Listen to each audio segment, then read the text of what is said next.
Thank you. Thanks very much. Can you hear me? I'm always conscious that I have quite a soft Irish accent, so hopefully you can hear me correctly. So good afternoon, ladies and gentlemen. I'm truly delighted to be back in Delhi and at this iteration of Sci-Fi 2019. On behalf of the panel, I would like to thank Samir and the rest of the team for putting together an absolutely stellar panel on a very timely and contemporary subject. One of the themes, I'm going to introduce the subject for you, but I guess in terms of the contemporary debate that we face, I guess our speakers are going to consider some of the foreseeable as well as the unforeseeable consequences over the longer term. A number of us have written or spoken publicly about what I like to call a fourth category of cyber-related activity and technological development. What we're looking at in 2019 and beyond is this present-day cyber aggression and strategic competition, which includes an increasing state use and sometimes an overlap of a number of activities and tools. So we've heard already about state use of attack capabilities as well as espionage. We've also heard about cyber activities as part of hybrid operations. But here today, what we hope to focus upon, the theme of this panel, is strategic competition over emerging and disruptive technologies and tools and tradecraft in areas that include AI, machine learning, autonomous technologies, 5G wireless networks, and quantum computing. So in other words, the race to acquire strategic technology and strategic technological assets. What I would like to point out with respect to the organisers placing this theme on the agenda is that despite threat assessments for many years and warnings, what we are only really seeing now, publicly at least, is a serious awakening to this race to acquire these technologies, tools and components for other potential weapon systems going forward. There are a number of foreign actors who are already seriously involved in this race to acquire top talent, companies, data, and IP. And this is all occurring in an environment of potentially exponential technological change. So I'm looking forward to hearing the specific points from our discussants today. We have first, here on my right, we have Robert Williams, who is the Executive Director of the Tsai China Center at Yale, and Robert specializes in US-China relations. We have Danielle Cave, who is the Deputy Head of the Cyber Policy Center at ASPI in Australia.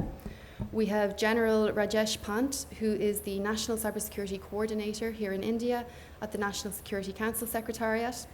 And we have Winston Ma, who is currently an adjunct professor at the New York University School of Law and formerly the MD at the China Investment Corporation. So as you can see, a very thoughtful agenda in terms of subject, but also the experts that we have with us. So I'm going to open up the conversation with a number of questions, and I'm going to move first to Danielle, if you don't mind. Danielle, we're curious to hear how do you think geotech, as well as specific emerging technologies, will impact future state innovation, decision-making, from a strategic and international perspective? Thank you very much, and thank you for having me here today. We were talking about this earlier, and I think the politicalization of technology does probably dampen innovation, but we'll never really know for sure because there is no past and there's no future where technology won't be politicised by states, and some a lot more than others. And this is because all states are brutally self-interested and will do what they believe is in their national interest, or in reality a sort of messy combination of what's in their state interest and what's in the interests, frankly, of the ruling political parties at the time. And a part of this involves, for some states, outright control of industry development, all industry development, including in technology. For others, they're trying to shape and influence that industry development. And that includes embedding culture and values into technology. And we shouldn't be surprised by that. We see that in foreign policy, in security, in defence, and even in the economy.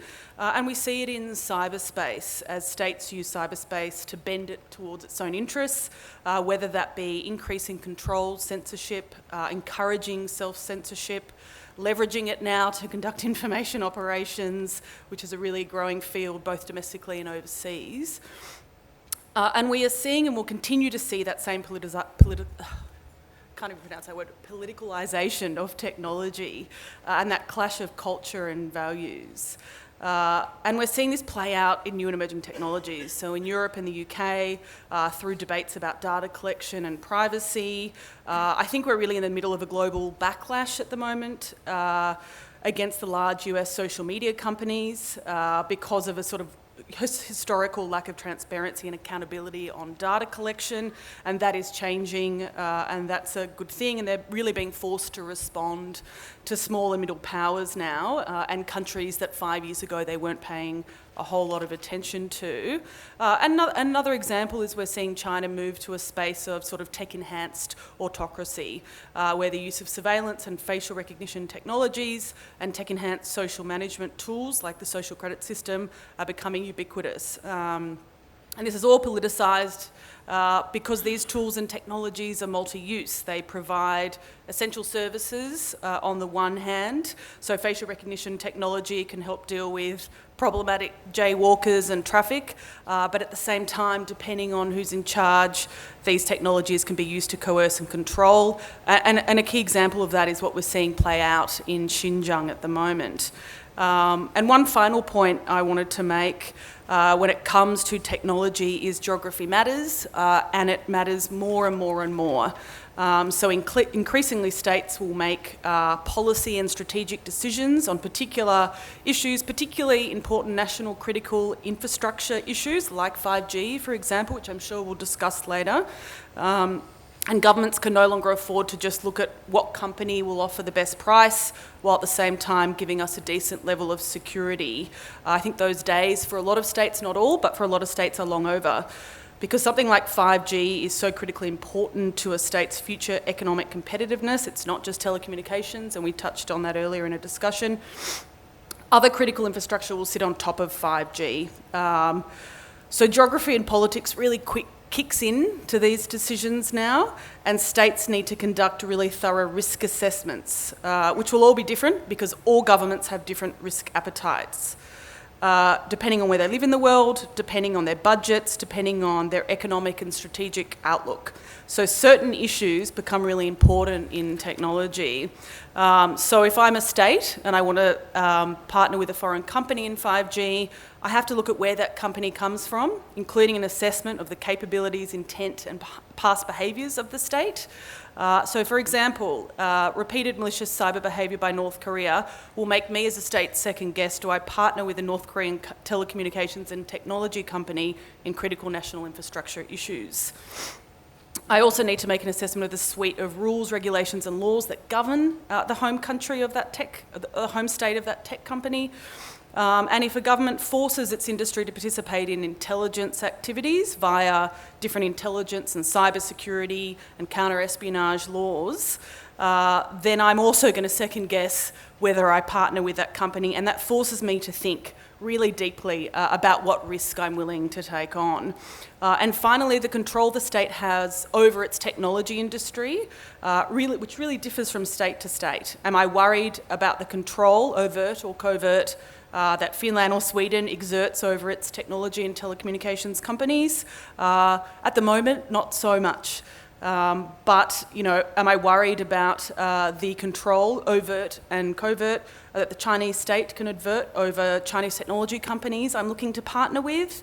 Yes, that's a pretty big risk. And all of this has to funnel into states' different risk appetites. So I'll pass back to you, but at my end sort of message I'm trying to make here is geography really matters, and it will matter more and more going forward. Great, thank you, Danielle. It's a nice catchy phrase as well, geography matters. So in sum, really, you're arguing that the security aspects of global technology, we're seeing 5G particularly as a forcing function for an awakening to the need for risk assessments, which include considering state intentions as well as past behaviour in order to form economic strategic decisions. So thank you, Danielle. And so with that, actually, Winston, if you don't mind, I'm going to move across to you. Based on your experience to date, I'm curious to hear your thoughts on the so-called US-China tech war. In particular, I'm curious to hear what do you think is driving these developments, and what are the second and third order consequences of the dynamics we're seeing right now? Great, thank you. I would say in 2019, right, the China-US tech war has been highlighted by the US trade war plus the 5G Huawei battle, right? But in my mind, this picture of tech war started much earlier in a more dramatic setting. And that picture was May 2017, when Google's AI algorithm, which was called AlphaGo, beat the best human player in China.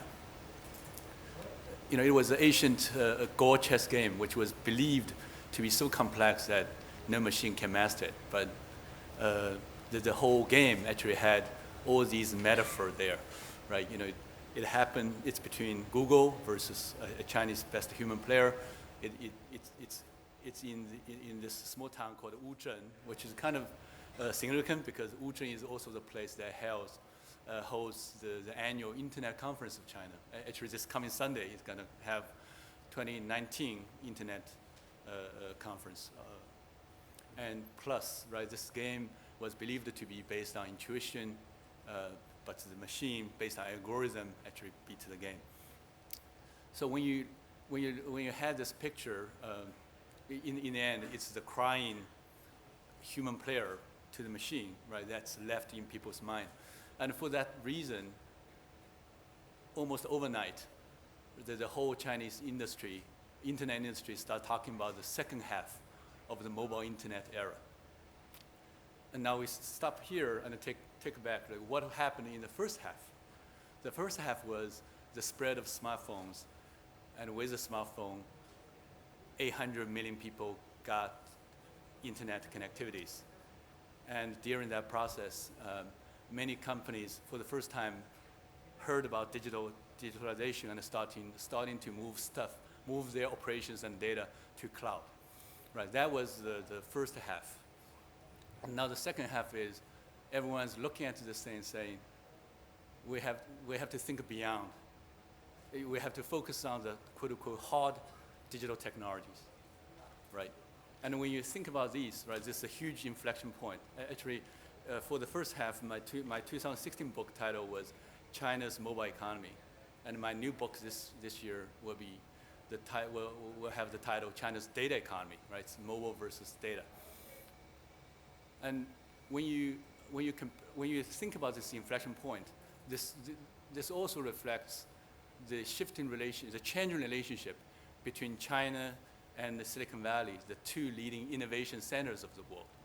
Because in the first half, during the mobile internet time, the two systems actually worked pretty well. Like the US side has been very good at original innovation. And China, on the other hand, with a large user size and lots of feedback from this active market, was able to improve the user experience by copying US applications and then develop new features that in the end, the US side will also copy. And the best example is Facebook starts the social network, and the Tencent WeChat started in China. And because the China's unique market features, actually Tencent WeChat actually has more voice-related functions, and also has more social commerce, has more e-commerce DNA to it.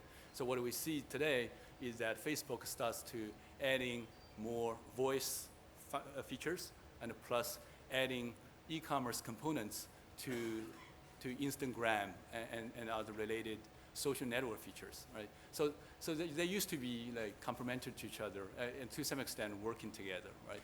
But for the second half, right, since China already had a lot catch up finished, actually both innovation centers are looking at the same issues, right? Whether it's Internet of Things, whether it's AI, whether it's blockchain, essentially both sides are looking at the same issues. So the competition starts, and to make it more interesting, maybe complicated, right? Was because AlphaGo, this Google machine, was trained by data.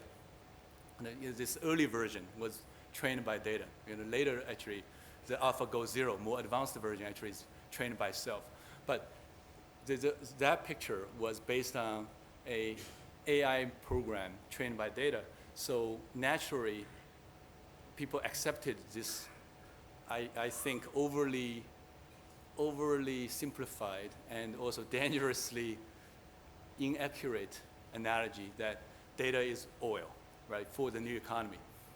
And for that, we see this data issue keeps popping up, right, in this China-US tech wars. Obviously we talk about data localization, and then also issues about data acquisition, like China overseas acquisitions got blocked by U.S. regulations, the committee, CFIUS, Committee on Foreign Investments in United States, and more recently about even the basic data transmission itself, right? Most recently, actually it's still going on right now because it's an ongoing project. Facebook and Google has this subsea cable to Asia, essentially linking Los Angeles and Hong Kong, right? It starts okay, but later they brought in a China telecom partner into this project. All of a sudden this raises national security issue and is now still tied up in Washington, D.C. procedure right now, actually. Now what's interesting about this? The interesting about this is for years, Facebook, Google have been doing this subsea cable all the time. But now all of a sudden, right, people start to think about this data issue. And even more interestingly, and it probably even alarming, is that subsea cable globally is responsible for more than 99% of global data transmission. So if we start rethink about this thing, actually we're going to rewrite the whole game of internet and the digital economy, right? But so far this is just China versus US, right? And if we still focus on this data issue, actually this also explains all the anxiety of the rest of the world, other countries, when they look at the tech war and think about the implications, because they feel these two superpowers are putting so much resources, so much investments into this future critical data economy that all the rest of the world will be left behind and will lose most of the value chain, global value chain to these countries, right? So I think in this tech war, if we rethink about this original idea of data is oil, data is the future economy's resource, right? If we have a rethink, if we rethink about this analogy and then put the focus on the digital technology revolution itself, then we may have a better chance to say this tech competition does not have to be a zero-sum game. Actually, it can be a global digital revolution. Great, thank you, Winston. Yeah.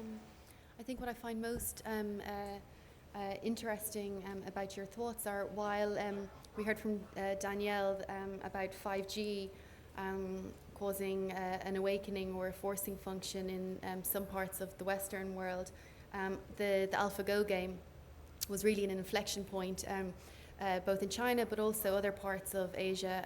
I witnessed that firsthand from Singapore, where AI suddenly became at the forefront of everybody's minds and the strategic implications of that. So thank you, Winston. I'll move, if you don't mind, to General Rajesh Pant. What I'm curious to hear from you is, do you think standards and patents play a role in giving the technology advantage. Thank you, Caitriona, and good afternoon to all ladies and gentlemen. Nice to see a full house. Normally, it's just before the cocktails that I find the house is full. So that means you guys are really interested, and my compliments to ORF for curating an excellent sort of a program. Let me take off from what Danielle was saying, that geography matters. If the geopoliticization dampened innovation, then countries like Finland and Sweden and Taiwan and South Korea would not have been the tech giants they are today. So there is something else. There is something else that makes them the tech giants. And the secret sauce that they have is what is called as the standards and the patents. That is what makes a difference in this industry, and that is what has made a difference in the 5G that we have spoken of, and Winston also spoke of the same. So let me just talk a bit about this whole process of standards and patents. As you are aware, under the United Nations, there's an organization called the ITU, the International Telecommunication Union, which sets the standards for all telecom equipment. It also sets the satellite orbits, and it also sets the spectrum issues, etc. But coming back to telecom, under the ITU, they have an organization called the 3GPP. How many have heard of the 3GPP? Most have. Okay, few have. So the third generation partnership project is basically an industry-led body. Now this is where the fun starts. It is an industry-led body. It actually comprises of 7 standardization bodies, which are national bodies. For example, there's an organization in India called the TSDSI, the Telecom Standards Development Society of India. That is a member of 3GPP. And this group meets, let's say, once a quarter. The last meeting was in Brazil. The next one is in December.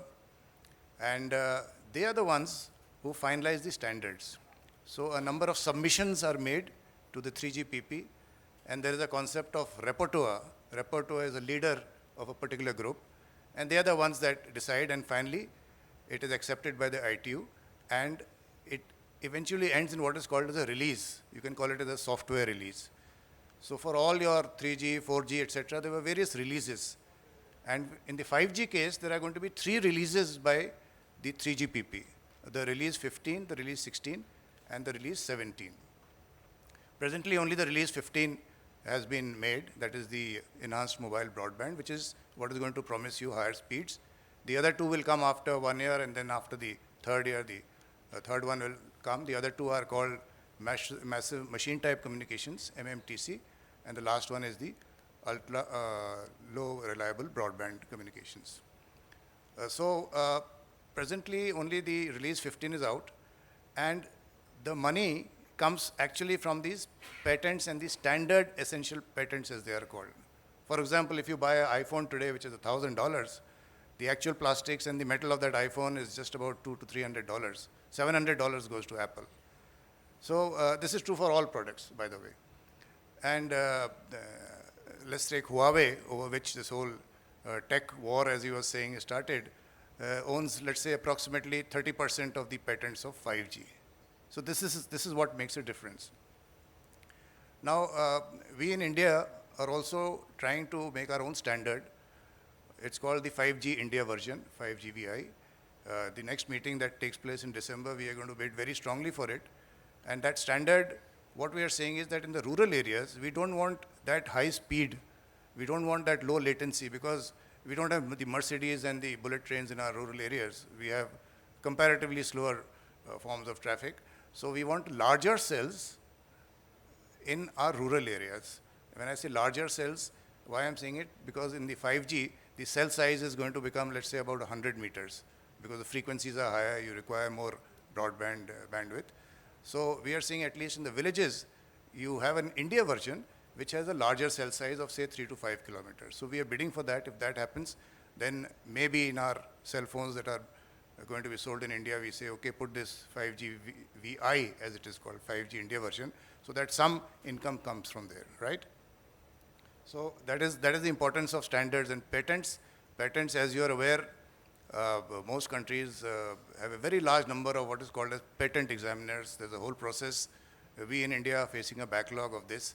So this entire concept of R&D and innovation, in fact, our Prime Minister is giving a lot of focus to it. He's called 20th century, the century of knowledge and innovation.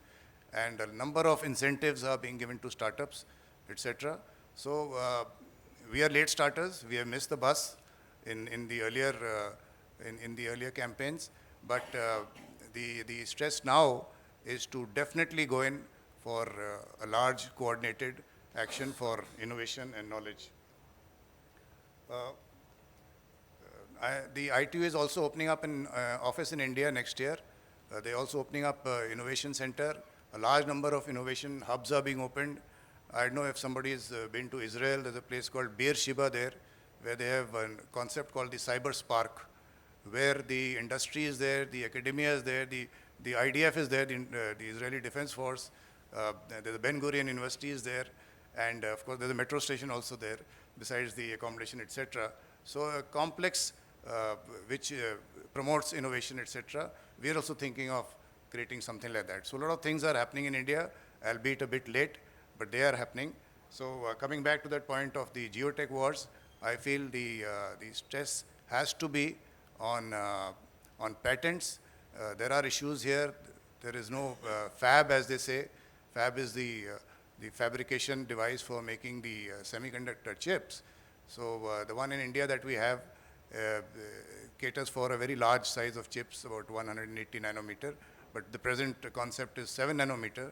So, and a fab, the cheapest fab is about 50,000 crores. So how do we reach that? There are some strategies that are being looked into, and that is the direction India has taken. And presently, I'll rest my case there. Thank you. Great, thank you. Thank you, Rajesh. Thank you for unpacking what you consider to be the secret sauce of patents and standards for to underpin success going forward. So finally, Robert, I'm going to move across to you. Would you mind telling us some more about the nature of these emerging technologies and the potential for hindering innovation? I'm also interested to hear your thoughts on the trade and investment aspects. Great. Well, thank you, Caitriona, and thank you to ORF and all of the organizers. It's really an honor to be here with such a distinguished panel. Our theme is the geopoliticization of technology, but we could think of it also as the technologization of geopolitics, because it's really the nature of these emerging technologies, which is to say innovation itself, that lies behind so many of our current geopolitical tensions. The inherently dual use, or as Danielle put it, omni-use, multi-use nature of emerging technologies, AI, robotics, and quantum, has driven a blurring of economic and national security policy distinctions. Now, in some state-led economies, these have long been closely linked, but we're now seeing increasingly calls in advanced market economies to adopt stricter policies on investment screening, export controls, research collaborations, and the like in the name of national security. So this trend certainly has the potential to dampen innovation. I quite agree with the other panelists who have identified that as a risk, although I also agree that we're sort of testing this proposition in real time, and it's difficult to say exactly to what degree that will play out. Now, I come to this primarily from the standpoint of U.S.-China relations. The center where I work, that's our focus.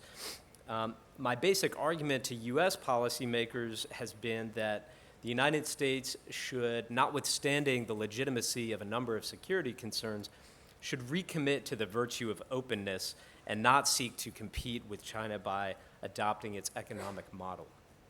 Now, I make these arguments with respect to the U.S. and its relationship to China, but I think they apply universally for a few reasons that I'll just mention briefly.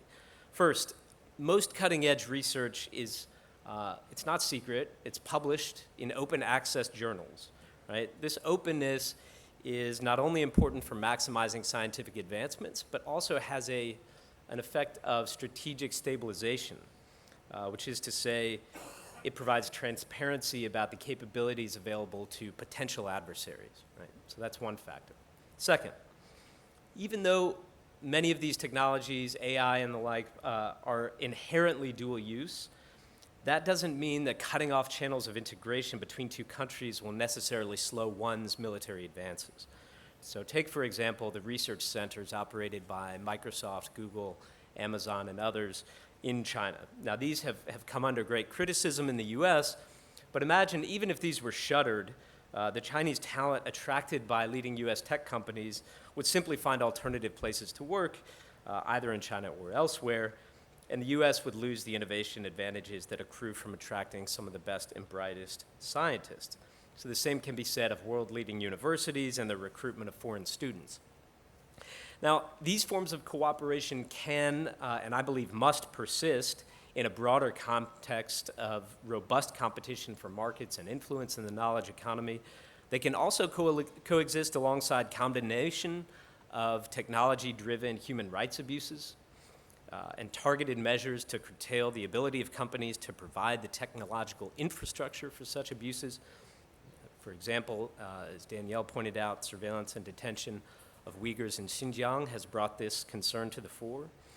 But efforts to close off technological exchange and cooperation will not accomplish that objective and will be self-defeating in the long run for a couple of additional reasons, one of which is the fact that, as we see playing out in the US-China context, security policies aimed at cutting off the supply of microchips to Chinese companies such as Huawei may indeed turn out to be strategic blunders to the extent they incentivize China to double down on industrial subsidies and market barriers aimed at promoting indigenous innovation to reduce China's strategic dependence on foreign technology.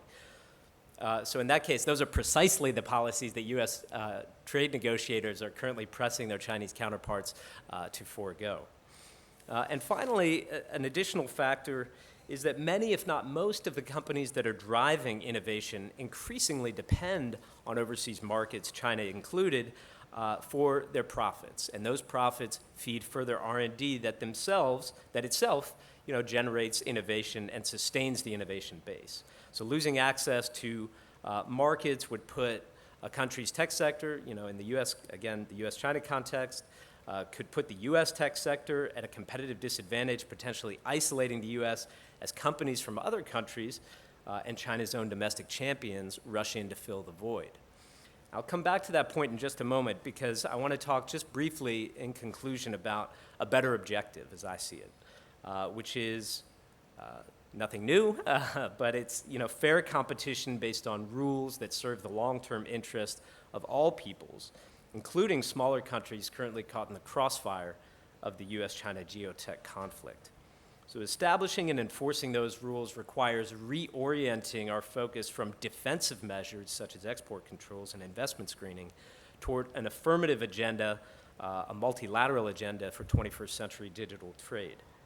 I've argued that the US should consider joining the CPTPP, the Comprehensive and Progressive Trans-Pacific Partnership, which contains most of the elements Washington had advocated in the original TPP negotiations with respect to intellectual property protection, state-owned enterprises, the reduction of sector-specific market barriers.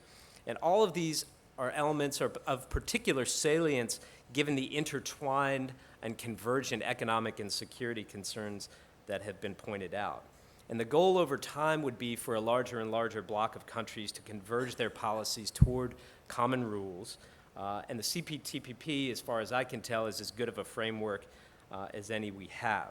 That progressive enlargement could ultimately feed into WTO reform, but even without WTO reform, the expansion of these norms would level and stabilize the playing field, creating opportunities for participant countries to leverage their own comparative advantages. And so in the meantime, until we get there, I think aspirational players, India and others, have real opportunities to advance their own positioning by capitalizing on one of the main underlying factors driving the US-China technological decoupling, and that is trust. Right? The Huawei episode demonstrates a trust deficit that won't be resolved anytime soon without a series of fundamental reforms and confidence-building measures. As a solution, you see some experts proposing a kind of the building of a kind of neutral, technocratic, multilateral institution that would establish and seek to enforce norms of tech governance and assess various country-level policies that depart from established rules for international trade and investment on national security grounds. I think finding the political will in this environment to create a new multilateral institution like that is a tall task, at least in the near term. But a more likely prospect might be sort of third-party intervention by, number one, national governments that are perceived to be more neutral actors who will not abuse the concept of national security in their own tech governance and trade-related policies. Number two, companies that can credibly resist such abuse in their home jurisdictions, and which frankly are de facto setting standards for global tech governance as we speak. And third, and importantly, civil society stakeholder groups who can shape the terms of the debate and the norms that will police the kinds of abuses that I'm talking about. So perhaps we can talk a little more in the discussion period about what that might look like in practice, but I'll stop there for now. Great, Thanks. okay, thank you. Thank you. So just to quickly recap, I've three takeaways from what you're saying, that there's possibly a strategic blunder associated with increasing protectionism, where it could potentially drive strategic competitors to invest even more heavily in their own innovation and technologies going forward. You're also recommending that we move away from this concept of strategic investment screening, which has become more popular recently. And finally, to focus significantly on overcoming the trust deficit. And so I like actually the segue between your recommendations on the international institutions and steps forward, because I think that could be a good link to conversation with Winston, if you don't mind, Winston, with respect to your own thoughts on the US-China tech crossfire in relation to steps forward, but also focusing primarily on the international aspect of that and data governance questions. Sure.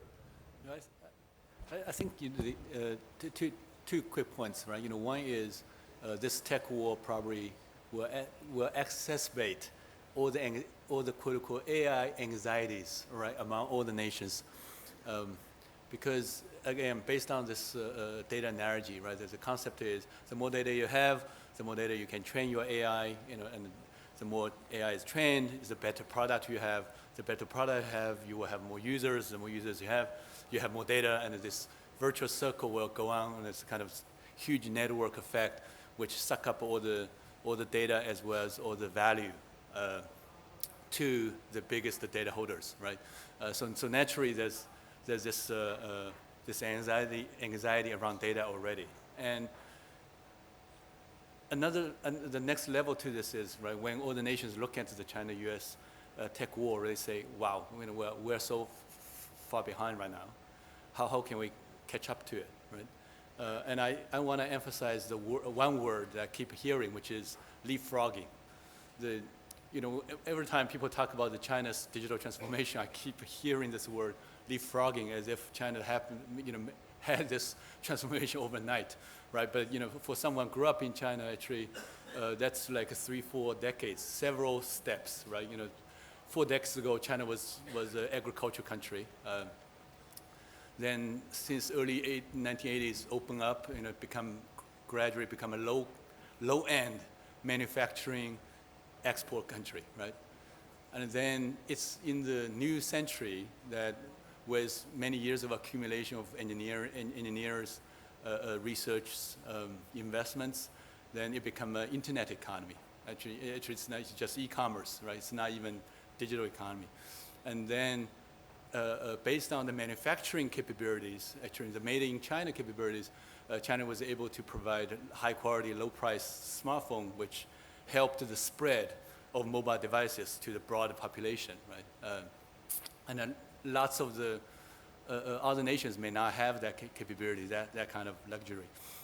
And then by 2018, 2019, right, China became a player in this digital economy. So is this leapfrogging? To me, this is kind of multiple steps, right? So for other emerging markets who aims to have its own digital transformation and getting into the AI economy. Actually, it's quite a bit, the opportunity is there, but actually the challenge is also very big because it needs to make 3 steps, 3 jumps at one time, right? So it's not very easy. So I can imagine, this anxiety is out there, right? So therefore, actually, I feel, Robert's vision about civil society, multi-stakeholder discussion framework may be too optimistic because in the context of geotech, right, everything is geopolitical, and plus all the AI anxieties of all the nations at the government level. I personally think, the multinational approach may be the more likely outcome because all the governments want to be in the discussion at the front seat of this discussion, right? For that, I think maybe one positive hope is from the recent G20, right? The G20 Osaka in Japan. Abe-san, Prime Minister Abe-san started this Osaka track of WTO, right? Supposedly, the Osaka discussion will start this digital track of WTO discussion based on this notion of DFFT, data free flow with trust. And I think the significance of that is it's a G20 discussion. And here's another interesting picture you can have in your mind. At Osaka G20, right, Abe-san announced this initiative, and he was literally sitting between President Xi of China on one side and President Trump of US on the other side, right? 2 literally bigger guys, right, sitting. So it wasn't a very easy picture, but just to get that conversation start, right? It's a very, very positive thing. So I think back to your question, I think the implication of the China-US tech war brings a lot of chaos, right, to the global supply chain and the research chain of technology. But at the same time, it may be a positive thing because it starts this global dialogue about how do we define a shared digital future for all the nations. That's great, thank you, Winston. It's a good segue actually in terms of considering other parties involved in this conversation. So we spoke briefly before the panel about our discussants' thoughts on what some of these strategies mean for smaller powers and emerging markets, or on the flip side, what strategies can emerging markets and smaller powers consider in order to safeguard and maximise their own interests in this contest. So before I open the conversation up to the floor for Q&A, I would just like to very briefly hear from our own discussants, just to hear your own thoughts on what other markets should consider.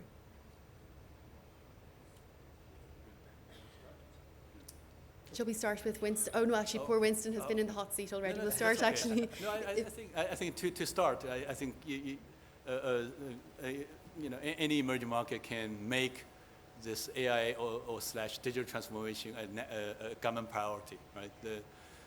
Every country is talking about digital transformation, but no country has behaved as determined, as decisive, right, as China government.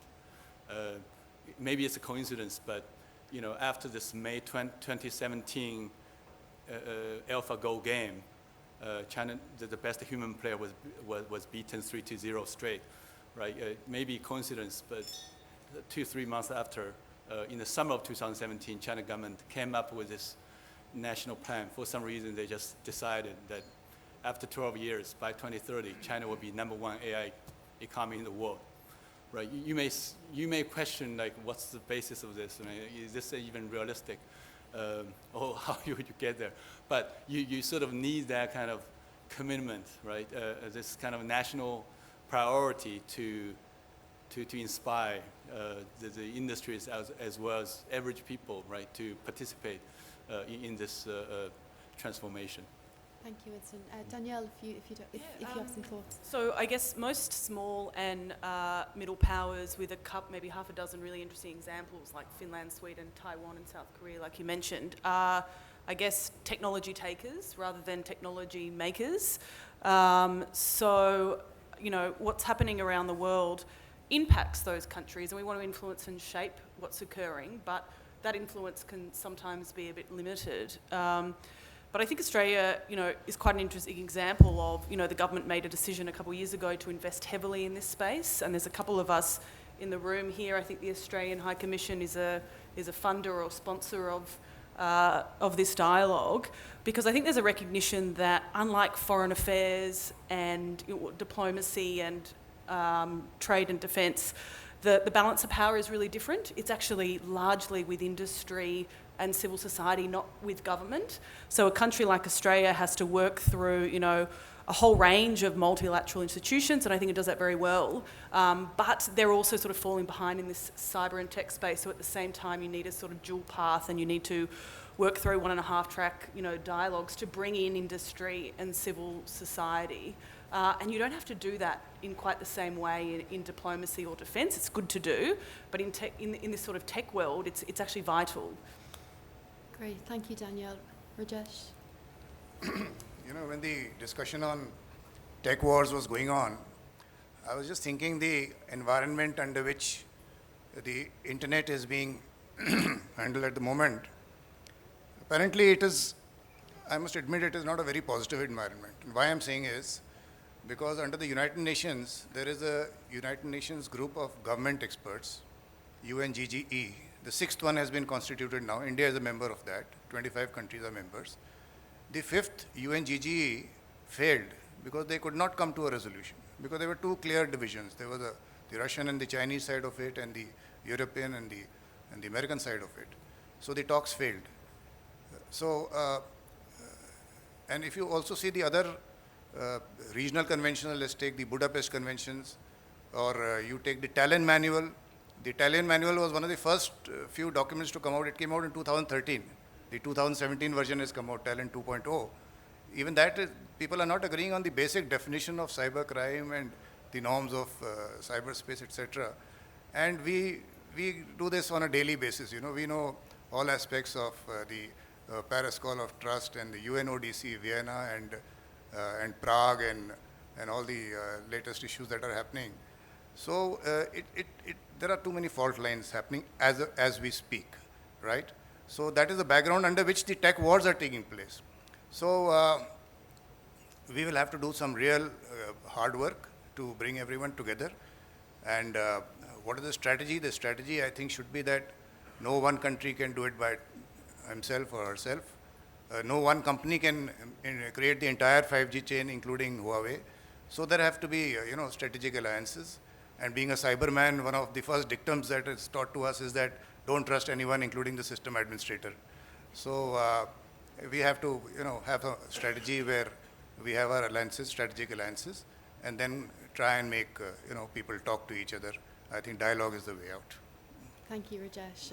And I'll finish with you, Robert, and then we'll open out to the floor, if you don't mind. Great. Yeah, just briefly picking up on that. I mean, to me, one lesson of the failure, or at least the challenges facing the GGE process, is the importance of like-minded countries and stakeholders coming together and building coalitions around agreed upon norms that themselves can feed into institutions that hopefully over time will assert a kind of gravitational pull and raise standards for all countries and sort of create a more level playing field from a policy standpoint. I quite agree with Danielle with respect to the distinction between technology makers and technology takers, but purely from a setting the rules of the game standpoint, I think that this could be a promising approach. And as I alluded to in my earlier remarks, I think that CPTPP right now provides at least one model for what such an approach could look like and how it feeds norms with respect to cyber and digital governance into a multilateral trade architecture that itself sort of enforces those norms, or at least seeks to do so in a kind of systematic way. So that would be my thinking on the direction for middle powers, as you put it. Yeah. Great, lovely. Thank you very much. Okay, so we have approximately 11 minutes, 10 to 11 minutes for discussion. If you would like to ask a question, would you mind coming up to the mic and introducing yourself, if you don't mind?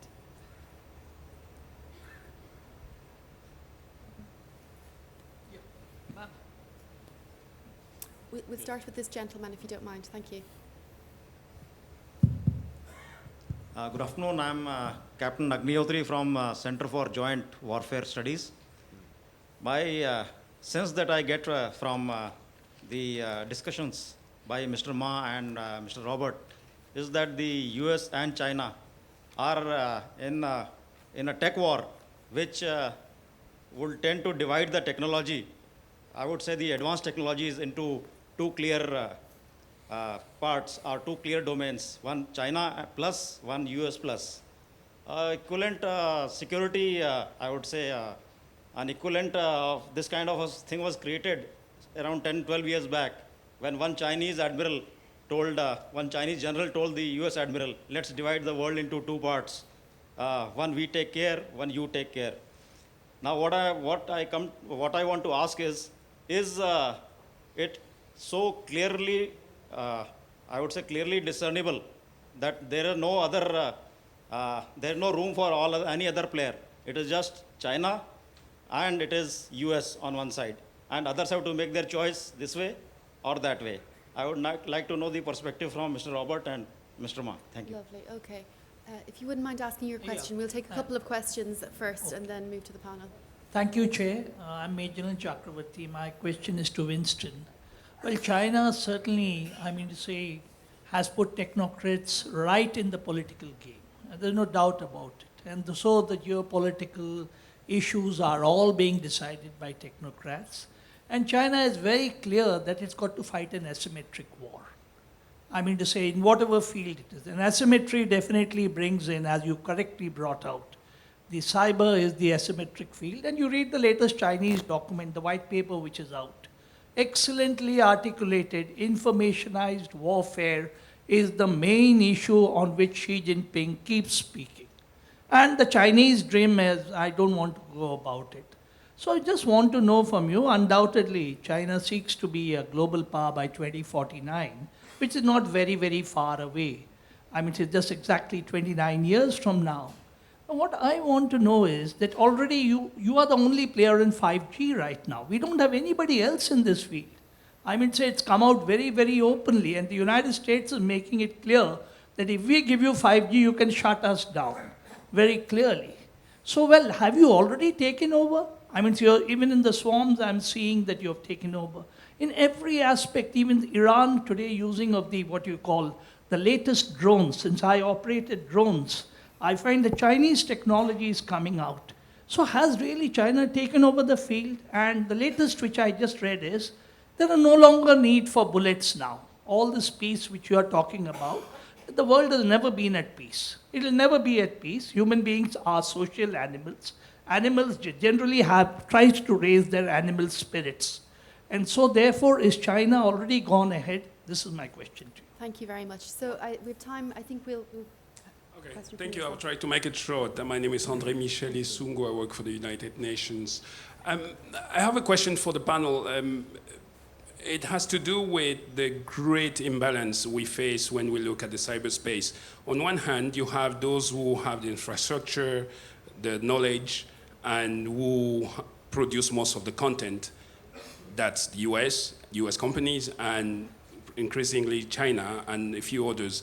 Then on the other hand, you have all the rest who are more or less using the platforms without much power. In this picture, I agree it's a caricature, but in this picture, how do you get to a great set of policies, rules, and norms? How do you get to a treaty to manage the international relations among these players when really clearly some have, if you take their perspective, no incentive. They already dominate the area. Why will they accept? That would be my question. Thank you very much. Okay, great. Who would like to start first? Yeah, I can start because sure. I think that the last question and some of the early points are actually very, very well connected.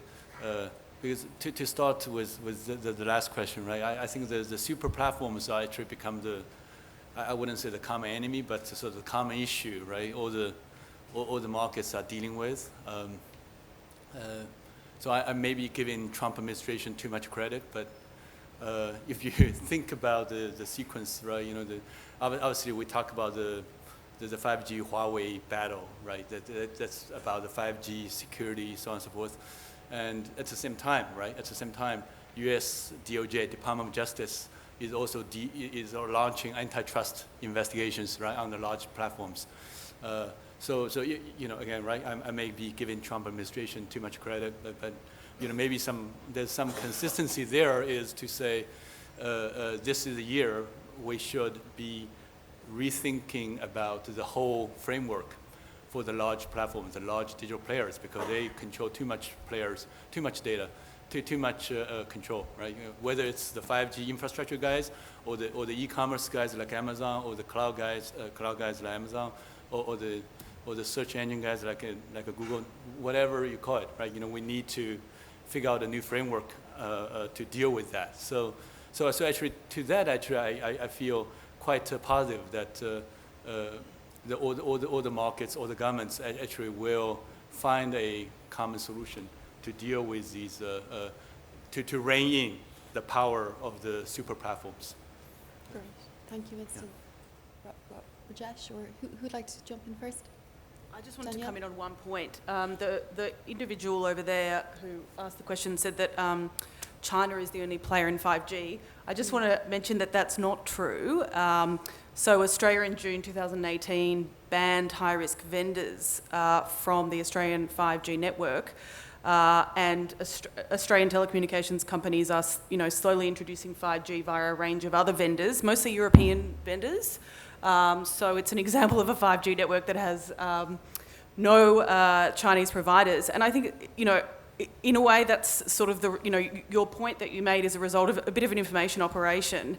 The head of the UK's Cybersecurity Centre said a few months ago that you were far more likely to find a technical flaw in Huawei's equipment than any other vendor. So I also think it's important to keep in mind there are other vendors, and there's also a range of quality of vendors as well.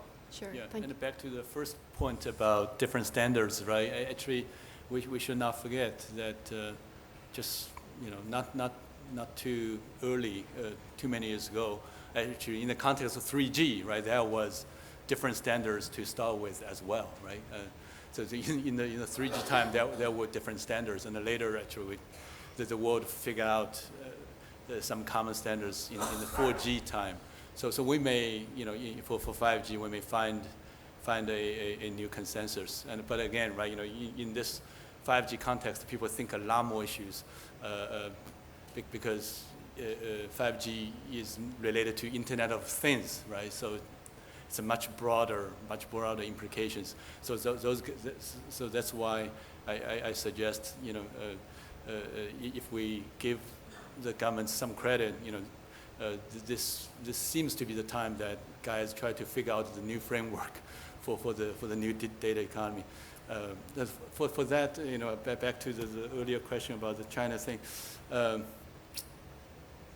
You know, because